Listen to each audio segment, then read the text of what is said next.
গরমের দিনে একটু টক ছাড়া খেতে খুব অসুবিধা হয়, সেই জন্য আজকে আমি একটা টক রান্না করব। সেটা হচ্ছে কাঁঠাল বিচি দিয়ে। এই দেখো ইনগ্রিডিয়েন্টস বলতে নিয়েছি কাঁঠাল বিচি, একটু কুমড়ো, একটু ভেন্ডি, আর ফোড়নের জন্য নিয়েছি 5 ফোড়ন, সর্ষে, শুকনো লঙ্কা। এখানে নিয়েছি নুন, হলুদ, তেঁতুলের কাঠ, চিনি আর একটু বেসনের বড়া করে নিয়েছি আমি।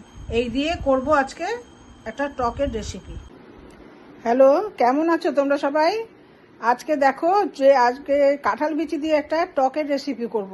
তোমরা দেখতে থাকো যে ইনগ্রিডিয়েন্টসগুলো তোমাদের আমি দেখিয়েছি, যা যা জিনিস নিয়েছি সেইগুলো দিয়ে আমি টকটা রান্না করে নিই।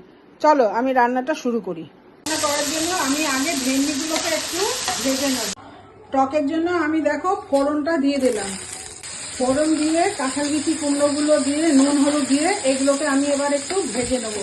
কাঁঠাল বিচি আর কুমড়োটা আমার ভাজা হয়ে গেছে। এবার আমি দিয়ে দেবো তেঁতুলের কাঠটা। টকের মধ্যে আমি ভেন্ডিগুলো দিয়েছি, এবার আমি দিয়ে দেবো বড়াগুলো।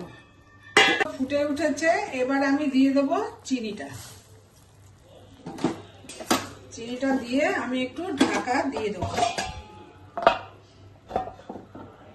টকটা আমার হয়ে গেছে, কাঁঠাল বিচি টক আমার হয়ে গেছে। টকটা আমি নামিয়ে নিয়েছি।